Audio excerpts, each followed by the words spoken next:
दोस्तों, आज हम पढ़ रहे हैं क्लास 10th का हिंदी का क्वेश्चन आंसर 1 चैप्टर श्रम विभाजन और जाति प्रथा। तो क्वेश्चन देखेंगे। पहला क्वेश्चन है, लेखक किस विडंबना की बात करते हैं? विडंबना का स्वरूप क्या है? आंसर में लिखेंगे, लेखक के लिए विडंबना की बात यह है कि इस आधुनिक युग में भी जातिवाद के पोषकों की कमी नहीं है। लेखक कहना चाहते हैं कि जो अभी वर्तमान समय चल रहा है उस युग में भी जातिवादों की जातिवादों की कमी नहीं है, जो जाति के रूप में लोगों को बांटते हैं, जिसका स्वरूप है कि जाति प्रथा श्रम विभाजन के साथ साथ श्रमिकों का विभाजन का भी रूप ले रखा है, जो अस्वाभाविक है।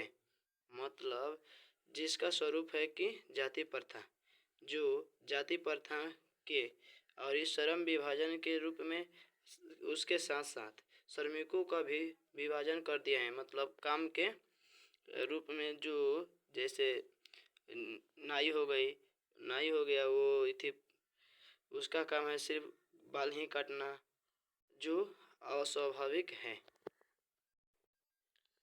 दूसरा क्वेश्चन देखेंगे, जातिवाद के पोषक उसके पक्ष में क्या तर्क देते हैं? तो आंसर लिखेंगे, जातिवाद के पोषक इस आधुनिक समाज में कार्य कुशलता के लिए श्रम विभाजन को आवश्यक मानते हैं।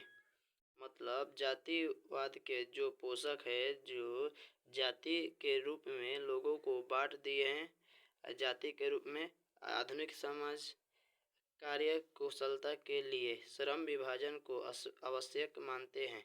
तो कहते हैं कि जाति प्रथा भी श्रम विभाजन का दूसरा रूप है, इसलिए इसमें कोई बुराई नहीं है। तीसरा क्वेश्चन देखेंगे, जातिवाद के पक्ष में दिए गए तर्कों पर लेखक की प्रमुख आपत्तियां क्या है?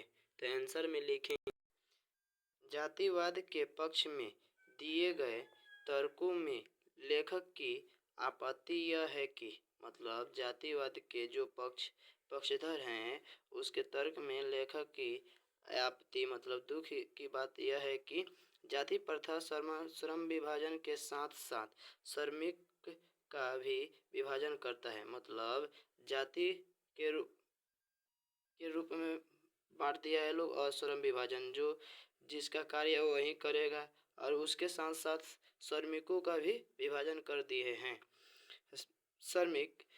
श्रम विभाजन निश्चय ही सभ्य समाज है। मतलब श्रम विभाजन एकजुट रह के ही निश्चय ही सभ्य समाज की आवश्यकता है।